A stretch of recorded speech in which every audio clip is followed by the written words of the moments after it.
What's up, North Central Ohio? And welcome inside the all-new Friday Night Pigskin presented by Adena Corporation. My name is Brian Skowronski, and you see this big smile? You know why that's there? That's right, because football's back, baby. It was officially week one, kicking off last night. All the games getting underway tonight around the area, and we had some wild finishes, some dramatic conclusions, some historic games played out tonight where we laid some stadiums to rest. And guess what? We got all the action on the way with me and the gang. Per usual, we're going to have the 5 conferences that you've come to know and love from the OH Report. We're going to give you all the scores, information, and analysis that you need from the KMAC, the MOAC. We got the Northern 10, the Firelands, and of course, the OCC, which is where we are going to begin tonight with my guy, Andy Jardy, who is going to be our OCC insider for the season. So, Andy, this is going to be a fun league. I think of all of the area conferences that we have, this is going to be the one to watch because there's just a lot of parity in there. And then at the top, boy, I think the cream kind of showed where it's at in this league. Yeah, I think tonight we saw the 3 front runners for the OCC all post big wins here tonight. I think this conference is going to be a lot of fun to keep an eye on all season. Maybe, like you said, the best one in our area. But yeah, a lot of stuff going on in the OCC tonight, which we'll get into here in a little bit. All right, let's go ahead and show you guys all the scores from the Ohio Cardinal Conference tonight. And we'll begin with the conference front runners that we were talking about, Andy. How about Worcester dropping a 40-burger on Orrville? Well, one of the oldest rivalries in the state. Yeah, one of the oldest rivalries in the state. And Seth Chamberlain, 3 touchdowns for Worcester. Big win over the Big Red. And how about that score, too, there, Brian? Newcomer into this New Philadelphia. That bases clearing double in the 5th inning. Really the difference in that one. 7-2 over Cuyahoga Valley. Yeah, Keaton Fazell scores the only touchdown of the game, that coming of a 9-yard TD run in the 4th quarter to seal the victory. West Holmes went big, and Sam William Dixon, man, he did what he does. He's such a versatile threat running and receiving. Yes, he is. Over 100 yards rushing, 3 TDs, 100 yards receiving. He does it all. I mean, the kid just does it all. Big win for West Holmes. They are going to be tough to beat in this conference. Madison and Shelby came down to the very final play. Very fittingly, though, they retired WW Skiles Field with a W. That's the way to go out. Game-winning field goal right there, 10-7 win. An ugly win, but you'll take it. It's better than going in with a loss. Yeah, we'll have some highlights of that one coming up later, as well as the Lexington loss to Ontario. Another game that came down to the wire. Final 5 minutes, Warriors punching a touchdown to win. That they did, and we had a lot of, in the OCC, a lot of road teams we had going out on the road here in week 1. I believe we had 7 of those teams playing on the road. So yeah, it's an interesting start to the schedule here for the OCC, but yeah, a big win for Ontario over Lexington with the new coach over at Lexington. A good effort, but just coming up a little bit short. How about Norwayne really dropping the hammer on the Arrows tonight? 61 points they put up, and this is an Ashland team coming off of a pretty rough down year in 2021 and a lot of chatter, at least that I heard. Maybe they weren't going to take that next step and improve to be of the Arrows caliber that we've seen over the last several years. They go on the road against a much smaller school, and they kind of, drove them into the ground. Yeah, this was not a good one for Ashland tonight. Bobcats led 27-0, 7 minutes into the game. So a real rough start for Ashland. Got some points there, obviously, with 28, but finished in the middle of the pack in the OCC last year, expecting to maybe take a step up this year, but a tough start for them here to begin the season. And then Mount Vernon, 4 quarters weren't enough for them. They needed double overtime, but they do get the dub on the road over a rival. Yeah, double overtime win, a game-winning interception sealing the deal in double overtime for Mount Vernon under new head coach Jay Campbell getting that first win. Longtime head coach for the Mansfield TY Tigers, Shoki Bradley, he took his guys on the road. They got a victory. Let's go ahead and run those moving pictures. We will show you how the Tigers got it done on the road tonight up in Norwalk. We're going to begin here. Ben Rothsar, 27-yard pass from Payne Flores. Bringing the pain. And so Norwalk on the board first. This was supposed to be the Tigers game to win, so Ricky Mills was like, okay, we're going to make it happen. 44-yard run right there. That would put Mansfield on top 7-6. And then my only note for this is that it's a pancake party. I was just going to say, I cannot wait to see what we have next because it's just labeled pancake party. Always a good clip to throw in there. All right, here's a little toss out of the backfield. Parker Evans, 24 yards. he's going to take it in. And so Norwalk potentially going to pull off the upset. That's how it felt early on, Andy, but just too much Tigers, right? Too much Tigers. Amar Davis, 24-yard pass from Duke Reese gets the TY Tigers back into this one, and then it's going to be Ricky Mills once again taking this one in from 8 yards out. It's 20-12 TY Tigers. And Amar Davis, such a special talent. And Duke Reese, we've been hearing about him. He can put the ball on the money when he needs to. Woo! Look at that, dropping a dime out of the sky. Yes, he did. 52 yards there. And boy, we have had all sorts of kickoff returns tonight. Wait till we get to our game later, Lucas Clearfork. But here's a 91-yard kickoff return from Ben Rothar. I couldn't roll my R's the way that you could. Rothar. I can't do it. Bradley, he tried to return the favor, called for holding, though, Mansfield was, so they would not be able to answer the bell with that one. Ricky Mills, though, getting back into the zone. Hat trick, right? That's third touchdown? Yeah, Ricky Mills, 3 touchdowns. And then, we got a double stack of pancakes coming up. Oh, my gosh. Woo! Let's see if they got butter, syrup. Oh, they got it all. Big forkful right there for the Tigers. How about 4 dudes all crashing into the backfield? And Ricky Mills, he ain't done, baby. No, he's not. Getting in again. Here he goes from 9 yards out, and that will be his 4th touchdown of the night. The TY Tigers getting the win, 41-19 on the road. They are going to be a tough team in that OCC. They finished second last year. They might be able to come out on top this year. Yeah, so real quick, we were talking about the teams that we think are going to elevate and kind of separate from the pack as the season plays along. For Mansfield Senior, they're one of them, Worcester, and then West Holmes. Since we just saw the Tigers, though, you think about the murderer's row that they have coming up here. They got North Canton Hoover coming to their place, and then Massillon, Washington, and then, oh, by the way, their OCC opener, West Holmes. So for the Tigers, Andy, I just felt like this was such an important win. You can't come out of the gates going 0-1 when you know what you have ahead for the next 3 weeks. Absolutely. This was such a big win for them to get, especially going on the road, and you saw some great stuff out of Duke Reese tonight. There's a lot to like about this TY Tigers team going forward. They're going to be in contention for the OCC all season long. I really do think, we've talked about it, it's going to be those 3 teams. It's going to be West Holmes, it's going to be Mansfield Senior, and it's going to be Worcester, and we saw all 3 of them get big wins here tonight to start the season. All right, we'll find out who we think is going to be some contenders in the MOAC coming up this season. That's all on the way after the break. Highlights, analysis, and so much more. Keep it here.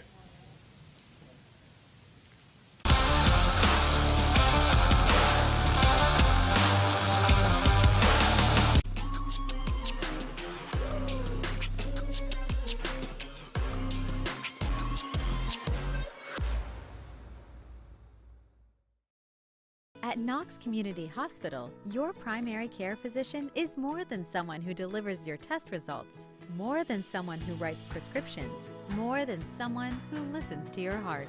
We are your healthcare partner who takes the time to know you, listen to your concerns, and provide you with expert personalized care to make and keep you well. Because to us, you're more than just numbers on a chart. You're a neighbor and a friend. Knox Community Hospital, in the community, for the community.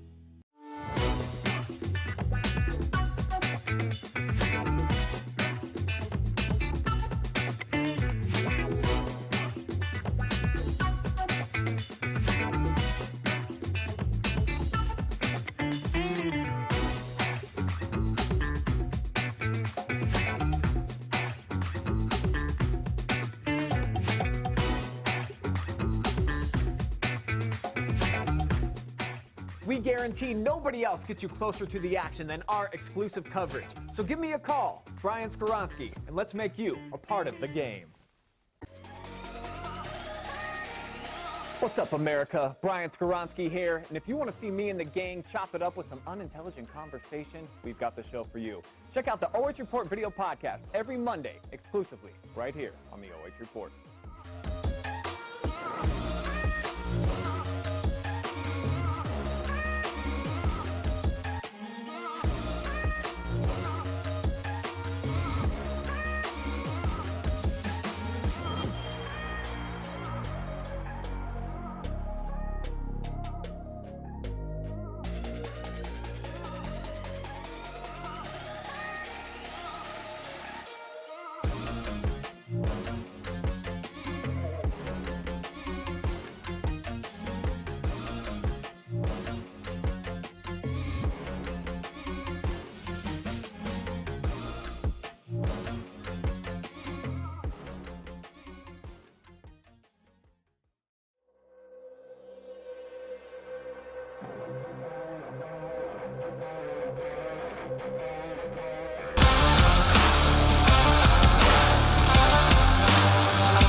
As promised, we're going to be back with some MOAC action. I'm Brian, he's Andy, and we saw an awesome game. I want to say the game of the night, but there were so many good ones that it's actually hard to choose. But Clear Fork and Lucas came down to the wire. I mean, this was a game that had dueling fireworks going on at one point, Andy. Yeah, how about that? So Clear Fork brought their own fireworks and shot them off from the other end of the stadium when there was a touchdown from Clear Fork.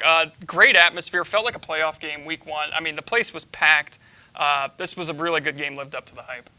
It's probably a lot easier if we don't talk about it. Should we just show the folks what happened? I think we should. That's probably the best. Yeah, let's go with that. Let's get things started. As you can see, Lucas coming out, getting ready to take on Clear Fork, and the Colts brought in quite a crowd tonight as well, as these two teams met in 2020, and it was a close game, and we expected the same thing here tonight. And starting things off, Skoog under pressure, lobs one up, and it is intercepted by Logan Toms. Welcome back, Logan Toms. What a game he had tonight, Brian. Yeah, this guy's going to be a game changer for them. I think the more reps that he gets and gets comfortable again on the gridiron, he's going to be a star. Is that a pass? Did we just see a pass? 9-yard touchdown pass, Smullen to Logan Toms. It was 7-0 Lucas. And then Powie Alt made himself known tonight, Brian. 28-yard touchdown run ties things up 7-7. He was phenomenal, yeah. Oh, but wait. Yeah, this was an answer. Oh, there was an answer here in the second quarter. Immediately after that big run to tie things up, it's Logan Toms. 90-yard kickoff return to the house, and that puts the Cubs up 13-7, but the extra point would be blocked, and that would come into play later. Here's a touchdown run from Grayson Jackson. That makes it 20-7, Lucas. And then how about this? Alt again. He is going to find a seam, and then he is gone. 89 yards. He is eventually, though, going to be brought down at the 1-yard line. He would then punch it in, though, on the very next play. 20-14. And then here, the final drive for Clear Fork. Skoog doing Skoog things. 9-yard touchdown run, 21-20. Clear Fork gets the win on the road at Lucas.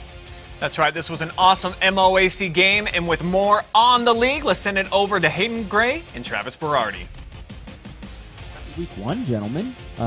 Great game down there in Lucas. Shows the Cubbies going against one of the best teams in the MOAC, and they showed it up tonight. Clear Fork, Victor Skoog and company coming back. The only lead of the night comes with 2 minutes and 40 seconds left. That's how you kick it off. But there were a lot of great games as we're about to take a look at the scoreboard from the Mid-Ohio Athletic Conference.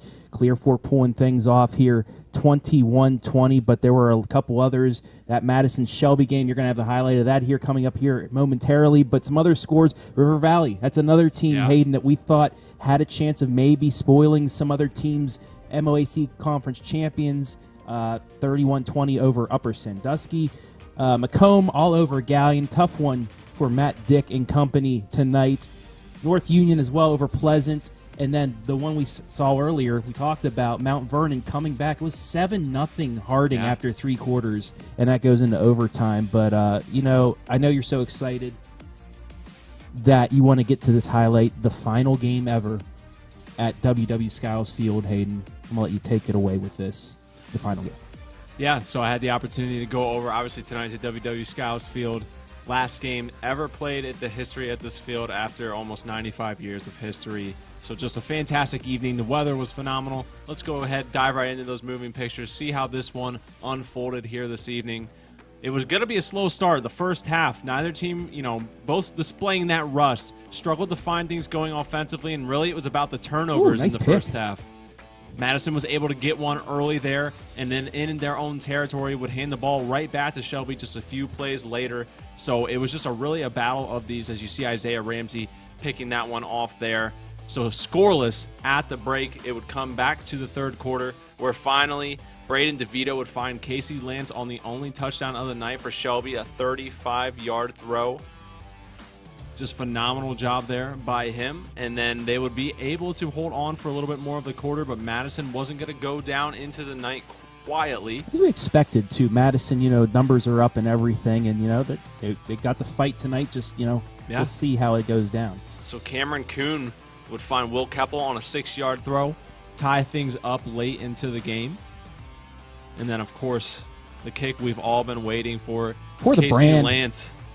with the opportunity with seconds winding down, sent Skiles into a frenzy. I mean, I don't know if you could have chalked up a better way to send out the game, the stadium, the night, the atmosphere, everything. So wonderful evening there. Great job. But, once you get past the nostalgia, two teams that quite honestly aren't living up possibly to some of our expectations that we had. Both teams displaying a lot of rush and leaving a lot of question marks in our heads, Trav.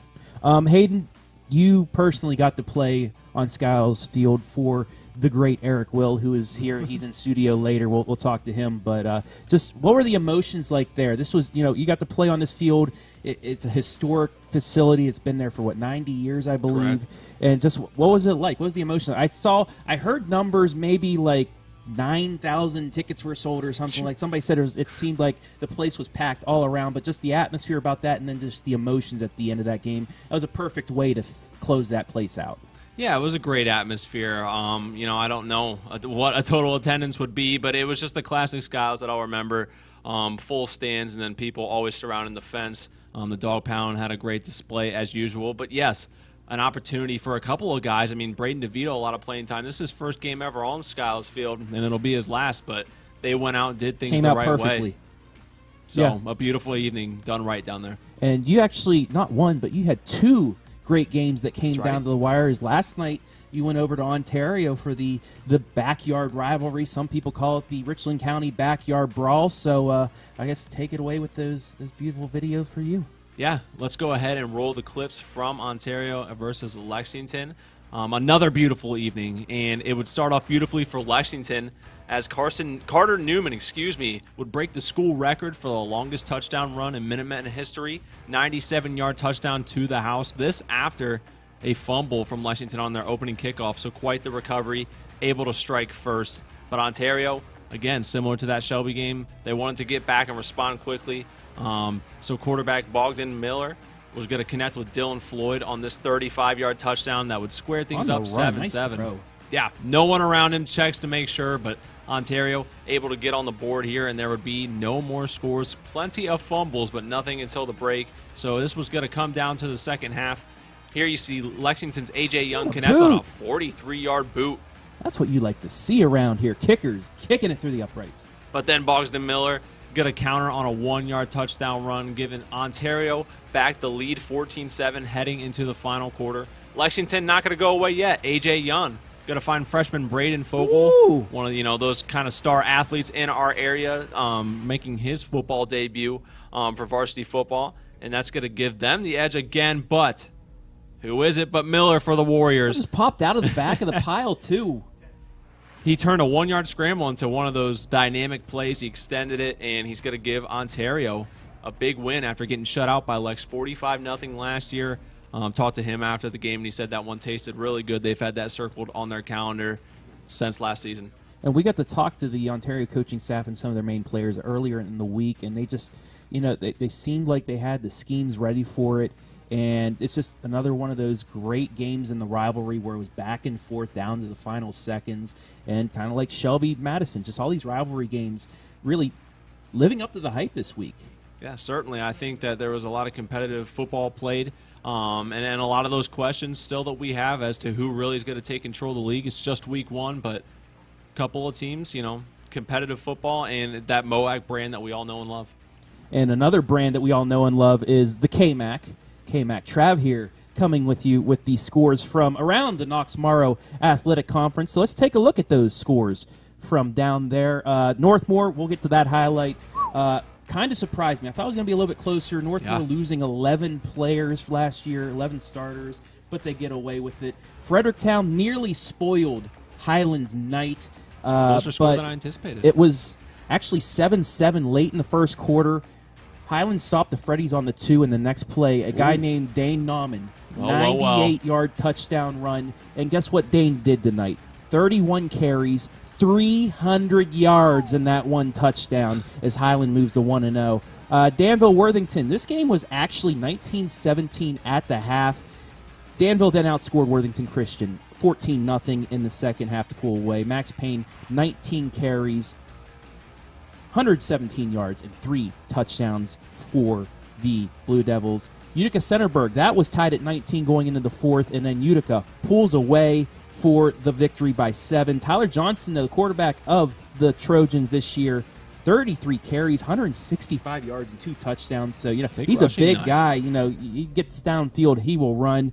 Mount Gilead Ridgedale. Mount Gilead, huge 56-0 win. They scored all 56 in the first half, 32-0 after 1. But the game I'm going to talk about, Northmor, where they kind of did the same thing. Let's roll that beautiful bean footage, Adam, from the castle. Northmor taking on Elgin. Golden Knights taking the field at the castle after losing 11 starters at graduation, 5 two-way players from last year's 9-3 playoff squad, but they didn't look like they skipped a beat. First drive of the game, A.J. Bauer finds a wide-open Hunter Falk over the shoulder from 30 yards out. Basket. It's 7-0. Next drive, Golden Knights pinned deep, 3rd and long, but a guy by the name of Maxton Lauer breaking through the hole, gets down the sidelines, and this is a play that head coach Eric Will's going to break down here in a little bit. Gets all the way down to the 8-yard line, 62-yard run, sets up himself from 6 yards out. It is 14-0 Golden Knights. Now to the second quarter, Bauer takes to the air again, this time finding Jackson Wenger down the sideline, 56 yards. It's 38-0 at the break. And then we go to the start of the fourth quarter. Watch this catch by Hunter Falk. It reminded me of a Jay Melchiori catch in the same spot. You've been mossed.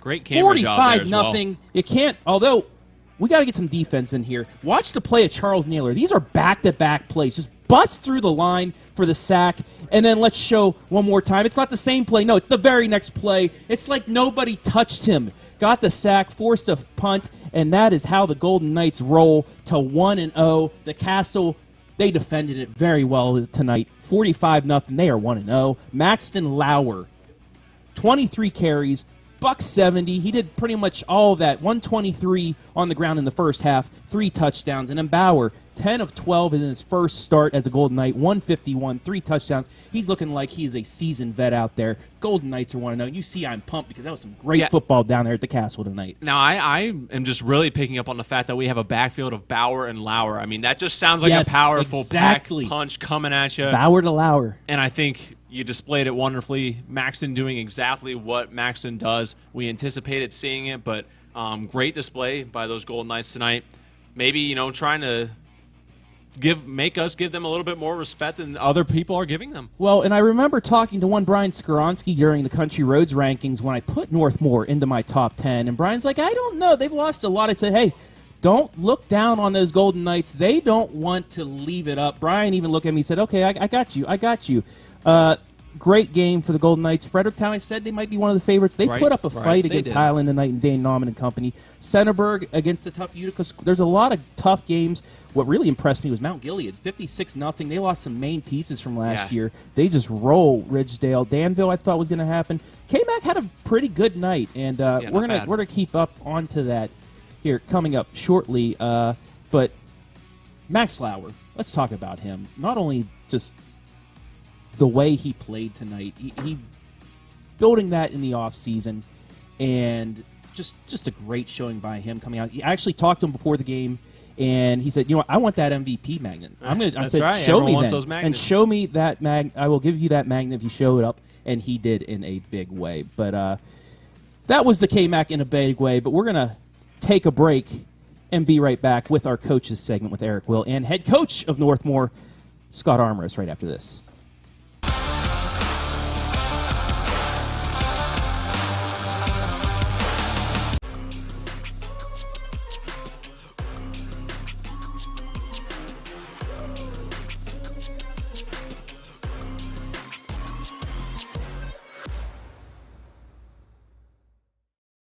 At Knox Community Hospital, your primary care physician is more than someone who delivers your test results, more than someone who writes prescriptions, more than someone who listens to your heart.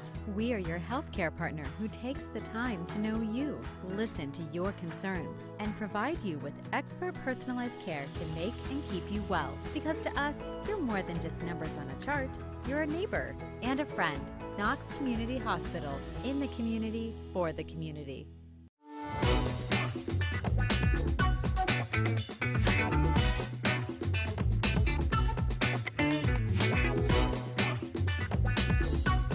We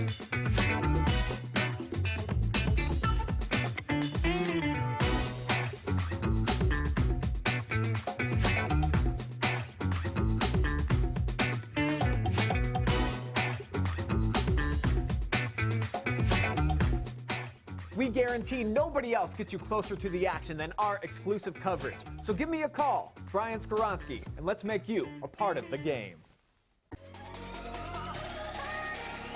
What's up, America? Brian Skowronski here, and if you want to see me and the gang chop it up with some unintelligent conversation, we've got the show for you. Check out the OH Report video podcast every Monday, exclusively right here on the OH Report.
Hey, welcome back, guys. Here we go. So we got a little Eric Will Coach's Corner. So we're really honored to be joined by Coach Armrose here from Northmor after his big win tonight. So, Coach, how we doing out there tonight, man? We're doing great, man. Thanks for having me. Oh, absolutely, man. Thanks for hopping on with us here. Congratulations on a great win tonight, starting out 1-0. That's exactly where you want to be. Now, so talk to me about the last 2 weeks of the preparation for coming into this game and focusing on Elgin. What did you see on film coming in that you felt like you could have some success with? Well, first of all, we scrimmaged two quality football teams in Western Reserve and Winford, and the things that they did prepared us for Elgin. And that's why we challenged ourselves with good scrimmages, and we were able to see mistakes, and we were able to correct them, and we had a great effort from our scout team this week, simulating an offense that's really hard to simulate, and they did a great job of it, and we got better here in the last 3 weeks. Yeah, hey, and you know what? Here's the thing. Obviously, we're going to talk a little bit about your, in my opinion, your all-world running back, Max Lauer, here in a little bit. Give us some other players that you felt stood out tonight, just because we know it's a team game, but we're also like, who were some people that who were some guys on your team that you were just like, man, these guys really balled out tonight, and we're really excited to get to the film, so you can see that maturation process from week 1 to week 2. Who stood out tonight to you? Well, first we know Max is, not even the best player in our league, but maybe one of the best players in the area. We need a supporting cast around him, and we showed that we had that tonight. Our offensive line was, very young, and we don't like to say inexperienced because they've been running the same system since junior high. But you talk about Ben Selesky, Ben Plenty at tackle, Bodie Workman, and Nicholas Armrose and Charles Naylor rotating in a guard, and Dylan Britt at center. Those guys did a fantastic job up front. Just kind of giving us gaps to run in and giving us time to throw the football. And then A.J. Bauer, sophomore quarterback, 9 of 9 for 160 yards, 3 touchdowns. And then Hunter Falk, a wide receiver, Jackson Winger, C.J. Stoney. All guys made big plays and made good catches. Yeah, that's fantastic, and I'm glad you brought up that balance component. What do you consider balance in your offense at Northmor? Because a lot of people want to talk 50-50 or 60-40 or whatever that is. When you're going in and game planning, because I know you're going to do whatever it takes, whatever the defense is giving you, you're going to take it. But what kind of balance would you like to have coming in each week? We don't think about it at all. We're a run-first football team, and we're going to take what you give us.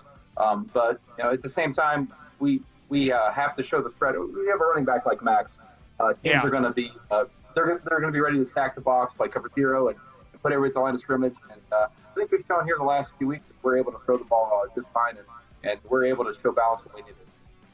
Yeah, and you were talking about practice earlier and how your scout team got you prepared this week. So talk to me about that. What do you do to prepare your scout team to get you ready for a week 1 team like Elgin? Because sometimes you see a score where it's 40-something to nothing, and you're thinking, man, Northmor just doing Northmor things. That 9-3 team, I think Travis even brought it up. You guys graduated, I believe, 11 starters off last year's team. So people sometimes expect like maybe a step back or it's going to look a little bit different. How is your scout team and how do you prepare them for your varsity guys, for your older guys to be successful and to have the start that you had tonight? The great thing about week 1 is you don't have a JV game or any freshman games to worry about. So our guys were all week long involved in film and the breakdown process. And our new defensive coordinator, Alan Sears, did a great job of putting a game plan together and having those guys a part of that film session and seeing everything that we're talking about and everything we're doing was huge for us this week. That's fantastic. Elgin runs an offense very, very difficult to simulate in scout team situation. Yeah, no doubt. I know exactly what you're talking about there. There are certain things that are just really hard to get your kids prepared for, and obviously you were prepared tonight. Now, I am going to go over here to the board here. So you had a 62-yard run. It wasn't a touchdown run, but I believe it was a 3rd and long. I think it was your second possession of the game. And your bell cow here, Max Lauer, put on a show. So not only are we going to see the power and the vision, but this is drawn up really well. And from what I could see just from the side view, you guys executed this really well. This looks like a version of what would be power. And I noticed a couple plays later, you didn't pull the play side guard, you pulled the backside guard. And I love your offense because you can tell that you guys are making a conscientious effort to get one of your best players, one of your marquee players the ball. So correct me if I'm wrong on this, Coach. So when you're running your version of this, at least this version of power, this is what I saw on film from them. I thought it was actually kind of interesting that you really couldn't see these guys on film when I saw it. Obviously, you're going to break this down probably tonight and tomorrow morning. So correct me if I'm wrong. So your tight end, it looked like you had tight end trips, and it looks like we're leaving this end almost unblocked. And we're kind of working up to the back. We're going to block down. We're going to roll. Now, what's the goal of this guard right here? What do you want him to do, Coach? What's his aiming point? Where's he going? What's his attack point? We call it a trap pull, and his goal is to get his head to the play side, to the line of side of the defensive end, and drive him outside. Love it. The reason yes. The reason we were reason we're tight end trips is because they're an odd front. Actually, that's right. A little bit wider.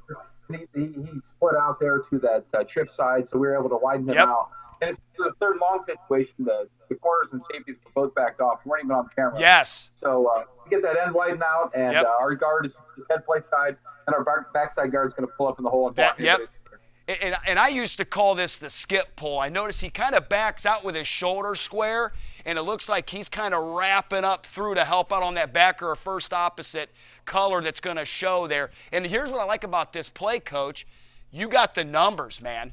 You've got more guys to the point of attack than they have defensively, and your guys are playing downhill, and we know what this guy's going to do with it. I wish we had the film to go with it because, Coach, you got to watch it live. I got to watch it on playback. Man, when he comes through here, he does a jump cut and hits that edge, and, man, I'm telling you what, he ran like he stole something.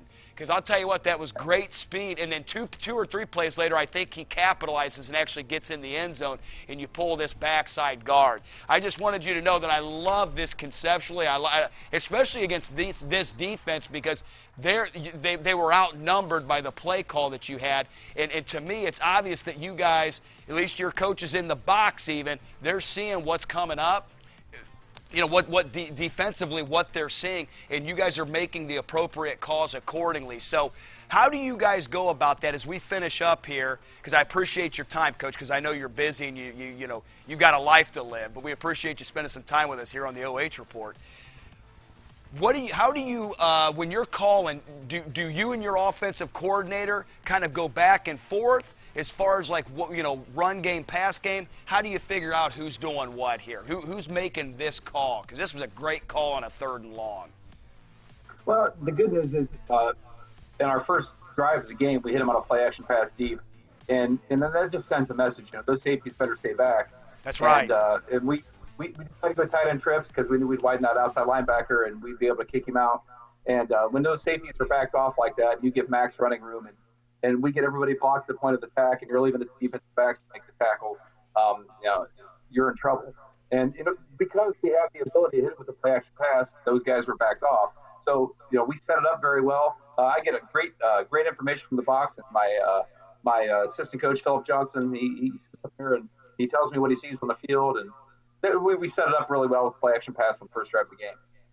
Yeah, Coach, I'll tell you what, like I said, I don't want to take any more of your time. Congratulations on the first win. Obviously, around here, especially with Travis, we love, the K-Max. So we're excited. We're Knights fans amongst others, and congratulations on your Week 1 win.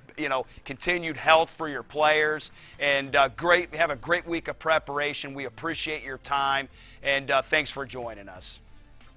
Coach, thanks for having me on. We appreciate your time, too. We love your coverage. Thanks, guys. Thank you very much. Yep, Coach, you have a good night. All right, we're going to throw it to a break, guys. So Brian Skowronski will be back looking good. He's looking dapper. You guys saw him with a sports jacket on. He's looking what they call fresh and so clean, and he'll be bringing it back here. So, guys, enjoy this break.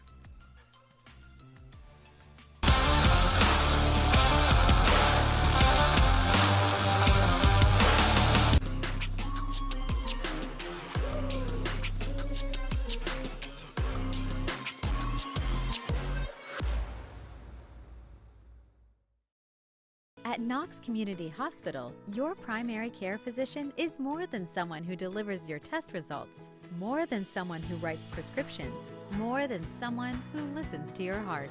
We are your healthcare partner who takes the time to know you, listen to your concerns, and provide you with expert personalized care to make and keep you well. Because to us, you're more than just numbers on a chart. You're a neighbor and a friend. Knox Community Hospital, in the community, for the community.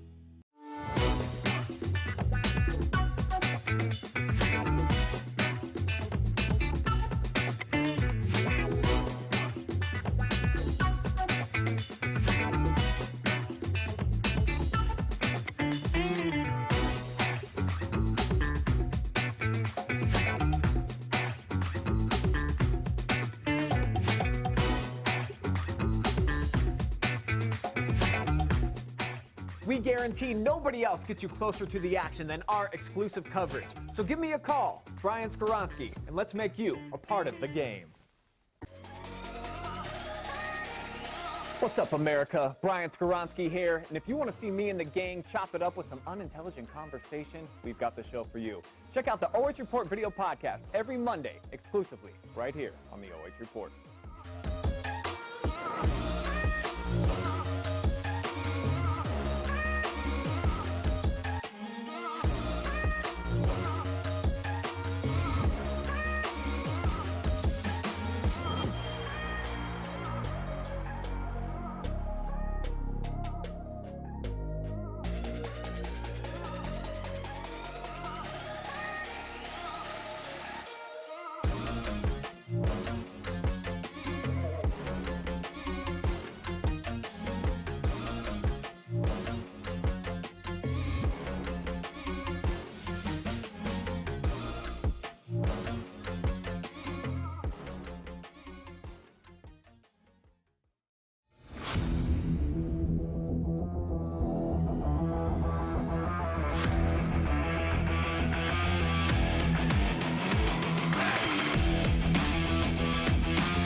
Thanks for kicking it late night with us here on the Friday Night Pigskin. It's your boy Brian Skowronski back, looking dapper in the words of Eric Will, so I appreciate the compliment. And we're going to get to the Northern 10 and Firelands Conference with our guys G-Man and Storm in just a minute, but how about some bonus action? That's right, we had a video come through. How about every single touchdown from the Galion versus McComb game? You guys want to see them? Because we got them. Roll it. Let's kick things off here. How about a 3-yard touchdown run? Andrew Swisher rolling it up in the end zone like he was about to make some fire. Galion, though, firing right back. 15-yard touchdown here. Braxton Prosser going to get into the end zone. So we're all back to square 7-7 over at Unkrich Stadium. But then McComb starts to create a little bit of separation. 19-yard pass here to Braxton Althauser. And then McComb with another TD, 40-yard variety this time. Blake Wittenmeyer is taking it into the end zone. Galion, though, not done just yet. Fighting back. The Tigers going 32 yards here to find Pater. Prosser again getting into the end zone. But then McComb, more big plays on the way. Althauser again getting ghost down the sideline, 56-yard tutty. And they would do more of the same coming up here in a minute. You've heard this guy's name, Braxton, a few times on the highlight. He ain't done. He's going to be in the next one coming up here. If you thought that one was long, how about stack on 7 more yards to the next play? 63-yard touchdown pass. This made it 34-14. McComb out in front, and they're going to continue to pile it on the road here. This is a great team with high expectations just about every single year. 27-yard touchdown run coming up here in a minute by Althauser. How many touchdowns did this guy have? I'm already like at a 4 or 5 count here. This extended the advantage to 41-14. Sorry, Tigers fans. I told you we had every score. They're still coming. We've got more McComb. But first, how about Galion getting back into the end zone here? We're going to have a 3-yard touchdown run from Gabe Ivey. 41-21. Tigers thinking they still got a chance. This is second half action. You see the sun has set over Unkrich Stadium. And we're going to get another one coming up here from McComb. 11 yards from Chase Woodruff, extending the lead. We were never in running clock territory in this game, but McComb certainly tried here at the end. They would tack on another 5-yard touchdown run by Braxton Althauser, and that would be all that she wrote as McComb would roll big. I don't even know where we're at in the highlight anymore, but that's what happens when people send you notes. Scratch down on some little pads. Okay, should we move on to some Northern 10 action? We got the season kicked off last night here on the OH Report. For any of you that got the opportunity to watch it live and free, Mohawk a team that we thought probably going to be in the conversation to be a playoff squad when it's all said and done at the end of the year. They beat Tiffin Calvert in week 1 last year. Did not happen last night. Let's show you how it all played out. So here's Calvert getting the first points of the night. 2-yard touchdown run by Jacob Rombach. And then we're going to go to, after a turnover, Rombach getting loose again. 35 yards later, he's going to make it 14-3. Mohawk would trim the deficit down to 14-9, though. Here's Ben Bogner finding Braden Chester from 31 yards out. We've got a game, but Calvert runs away with it in the second half. 2-yard touchdown run by Billy Klaus creates a little bit of separation, and Calvert would win it 26-9. Rombach finished the night with 18 carries, 128 yards, and a couple of touchdowns. For more on the league, let's send it over to our guys, G-Man and Storm.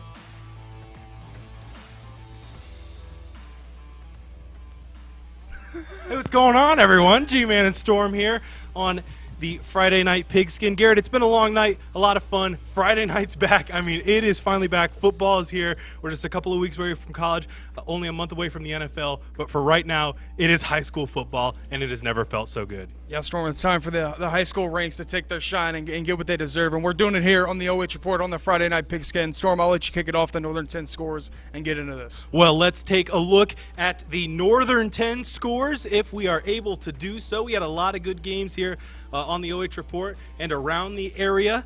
As we see Hopewell Loudon, 8 carry 37, a big win over what looked like to be a promising Hopewell Loudon squad. Colonel Crawford 54, Riverdale 22. These almost look like basketball scores at this point. Seneca East 34, Northwood 30, Otsego 18, Winford 12, Mississauga Valley 20, Bucyrus 48. Great pronunciation. Thank you. I'll take a bow. And the game we saw, Crestline 8, Buckeye Central 53. So the Northern 10, they're packing a punch on the offensive side of things, Garrett, as there have been a ton of high-scoring games. As we are going to just talk about the Northern 10. Carry a big win tonight, Garrett. Defending state champs. Hopewell Loudon was supposed to, and still could be, a very good squad this year. So how's that? I mean, that's got to be scary if you're any other Northern 10 team, seeing Carey put up those type of numbers after graduating what they did. Right, you just mentioned it, Storm. Graduating, some of the best players in the state of Ohio, Carey did, and then winning the state title that they did last year, and then to bounce back and play a perennial powerhouse in Hopewell Loudon and that kind of division, and to just obliterate them. I thought the score was, I believe, 9-7 at the end of the third quarter, and I think Carey ended up running away with it. So, man, how about them Blue Devils, baby? It's Carey, baby. It's Carey, Carey. baby's back, baby. I mean, you can't give up to him yet, but we got some highlights here from the Northern 10. Storm, I'll let you take it away. Buckeye Central versus Crestline. All righty, let's jump right into them as we take a look, and the Friday Night Pigskin moves along. You want to talk about power? Another screen shakes off not one, but two. I actually think this is the kickoff return, if I'm not mistaken. Scroll up a little. I don't have my readers on. As Sanderson would take an 85-yard punt return all the way to the end zone to start off the scoring there. And then Trevor Kyrgios, a nice pitch and catch from his QB, and another screen to giving it to his athlete in space, and Kyrgios would do the rest, a 12-yard TD. But the Bucks were not done yet, as Dean throwing a gorgeous ball and getting it to Alec Phillips on the wheel route, as the Bucks would eventually blow this game up, and Crestline would get on the board in the late stages. Here in a second. Little fumble here, Storm. We're at the fumble? No, you're a little fumble Oh, here. I'm fumbling. This one is going to be the Sanderson Sanderson punt return. This one's going to go all the way into the back of the end zone. This, I believe, was an 85-yard punt return. They had two returns this night. The opening kickoff went back for a touchdown, and then Sanderson would cut this baby back, break a couple ankles, including the quarterback, Trevor Shades from Crestline, and he would take that one into the back of the end zone.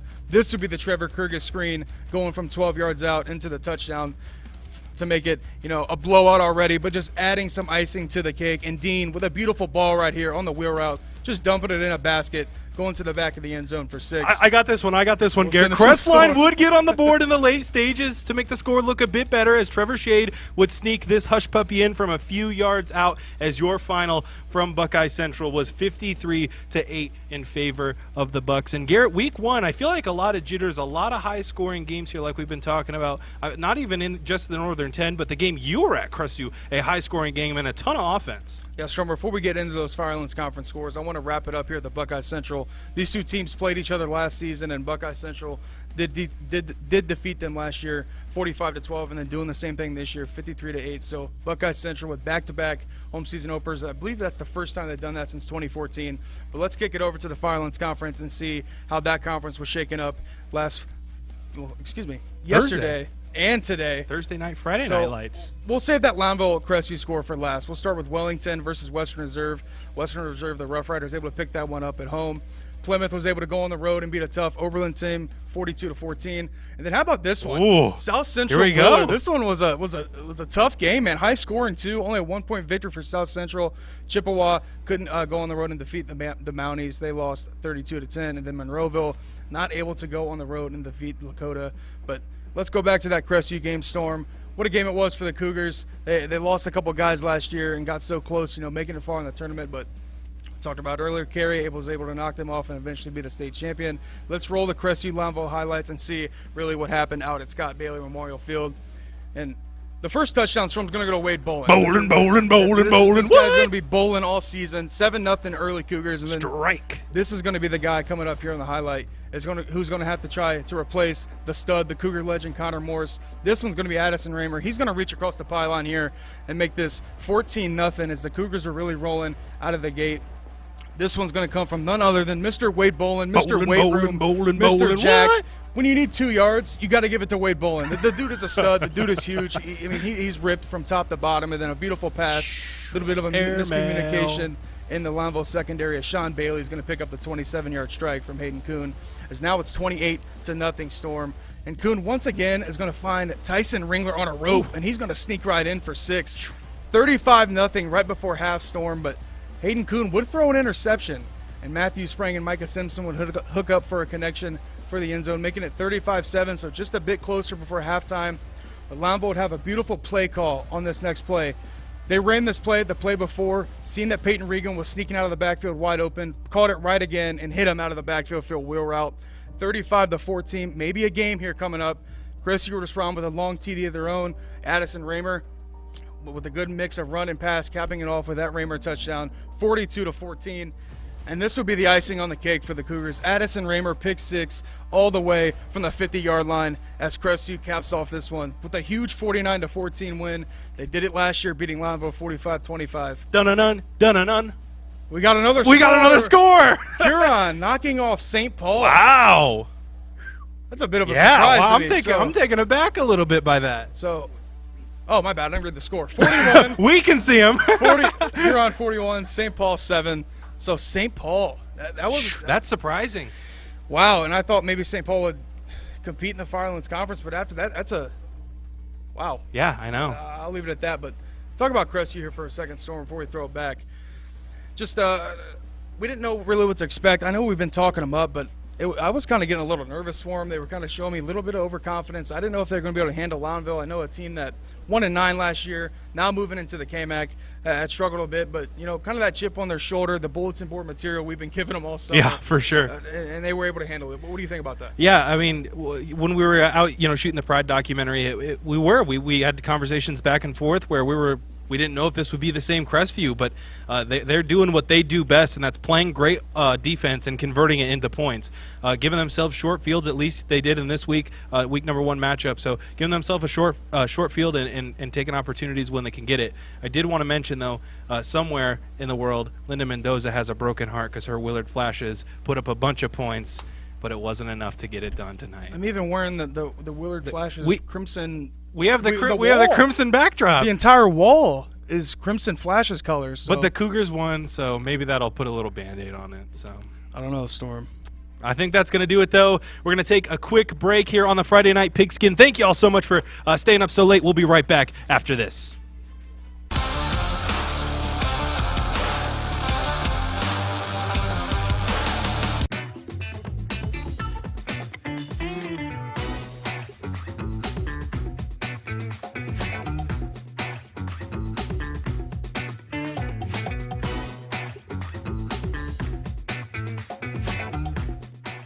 we guarantee nobody else gets you closer to the action than our exclusive coverage. So give me a call, Brian Skowronski, and let's make you a part of the game.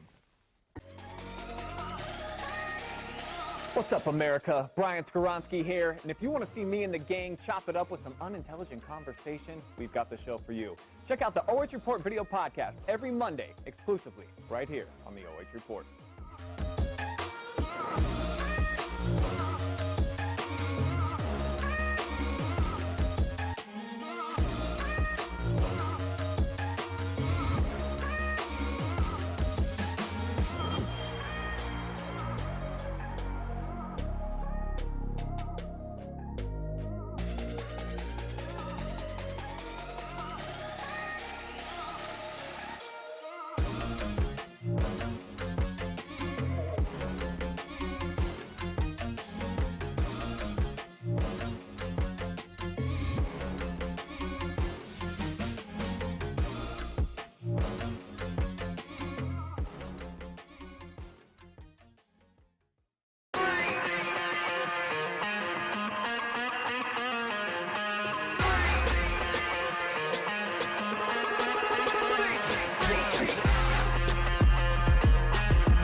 Adena Corporation. It's been a fun night. Football officially back, guys. Week 1 is in the books. It's been a fun show. Had a great time with all these yahoos, but guess what? We got it. We're doing it all over again next week. We're going to be right back here on Friday night. Tons more games coming up, including Canton Hoover taking on Mansfield Senior, Crestview and East Knox. Woo, baby. Look at those 2 games that we got lined up for you live. And guess what? They're free. Free right here on our Facebook and then also our YouTube channels. Make sure that you just check and see which YouTube channel we are on.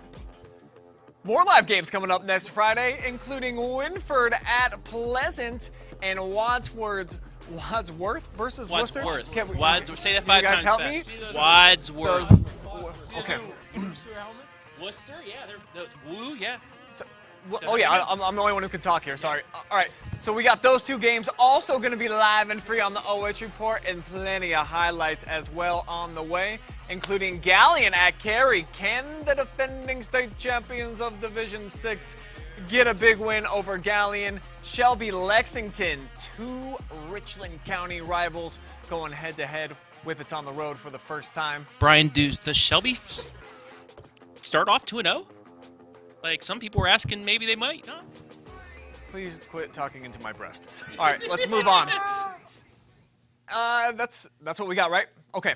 So those are the games that are coming up, and trust me, we're going to try to get on just a little bit earlier so that you ain't got to stay up super duper late and hang out with us, but we had a lot of fun, and I've just seen a couple of questions coming in, so we're going to address those right here and now. It looks like a couple people asking about East Knox. I can just say from what I've seen with my own eyes from them at practice, they got some great looking big hogs down in the trenches. Quarterback look a little bit young, but ooh, that Cole DeLauder, he's been packing on some pounds. Should be a great game next week against the Cougars, and you can watch it right here on the OH Report. So big shout out to all of you guys for watching, and again, we'll be doing it all over next week, and then the next 11 after that. So long for now. Big shout out to Adena Corporation for sponsoring everything. We'll have your top plays of the week as well as your Friday Night Phenoms coming up on Monday, and then you, the fans, get to decide. That's on the podcast. You can check that out on Monday afternoons. Let's get out of here. Woo! Yeah!